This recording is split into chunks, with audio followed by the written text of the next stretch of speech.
you? Yes. Can I make one additional? Sure. So if I think of, I want to engineer some so-called free energy device. Yep. I think of, maybe God didn't make me to be like that, but you just said I could if I take the time and everything and effort to figure it out. If you were truly loving, though, you'd consider all of the ramifications of your decision, wouldn't you? Sure, but I don't have any non-abilities in my soul which I can't do that then. So you'd have to develop them. I have to develop, and everybody can, as you say. Anybody can, yeah. Okay. All of you are scientists on the making. Yeah. Many of you will find... What a lot of people find is that it's only after they pass into the spirit world, and once they've gotten rid of a lot of their sadness in the spirit world, they start developing things that they never developed on earth, and they start becoming scientists, and they start becoming mathematicians and musicians, and they start becoming things that they were restricted from becoming on earth for lots of different reasons, and they realise, God's given me these things that I can develop, but I never developed them on earth. And this is why the spirit world for a lot of people is a lot happier than their life on earth.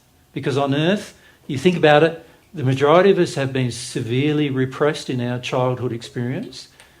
We're being taught that we're limited beings. We're being taught that we don't have the capacity to do a lot of things. And many of us are taught it depending on whether we're male or female as well. So like many women are taught, can't be an engineer. You're better off being a mother. How strange is that? Sort of like, just because your body is made where you can carry a child, why would you think the role of being a mother is actually something to aspire to? Any woman can be a mother. Well, that's instinct, isn't it? That's instinct. Like, making it so important that you suppress all of your other desires, that's pretty bad, actually. Yeah, and most women, of course, many women historically have passed from the earth, and their only role on earth was to be a sexual partner and a mother. And food and feed and mostly feed and clothe their children. That was their only role. So you imagine when they hit the spirit world, they're going, there's all these other things that I'm fascinated about, that I could have learnt about, and I never did, and I was restricted from learning, a lot of times by men, in this case. But they're restricted from learning. So now they've got the opportunity in the spirit world. Of course, what are they going to do? They're going to learn all those things. They want to discover that and look at that. And so a lot of people who have had a suppressed life on earth end up going, there's all these things I could discover.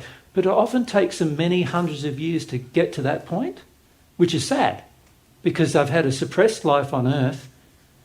It often takes them many hundreds of years to work through all of the, restrictions that have been placed upon their soul, to the point where they feel they have a degree of freedom to learn new things.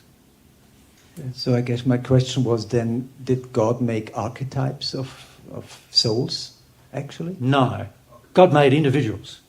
Each of you are uniquely individual.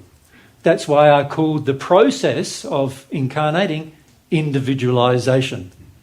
It's one of the reasons why I termed that for it was because I want all of you to understand, and God wants you all to understand, you are unique individuals. Stop thinking in the terms of archetypes or models or groups of people. All of that stuff is completely... It's what may occur when two individuals have similar desires and they naturally get together because they've got a similar desire. But it's not something that God planned, that you have a sort of archetype of, I don't know, I can't even think of them, to be honest. Mountain man. Mountain man or something. And then, so now all the other mountain men and you are really all joined together in some way. That just freed me now. I feel more freedom now. Yeah. You are an individual with individual desires and passions, and in fact, you are uniquely individual. I have never met ever. I should clarify that. Except for soulmates, I have never met two people the same. Again. Ever. The whole time I've been alive. 2,000 years. There's people I know have been alive 150,000 years, right? They've never met two people the same. And it's pretty encouraging, actually, isn't it? Yeah, I think.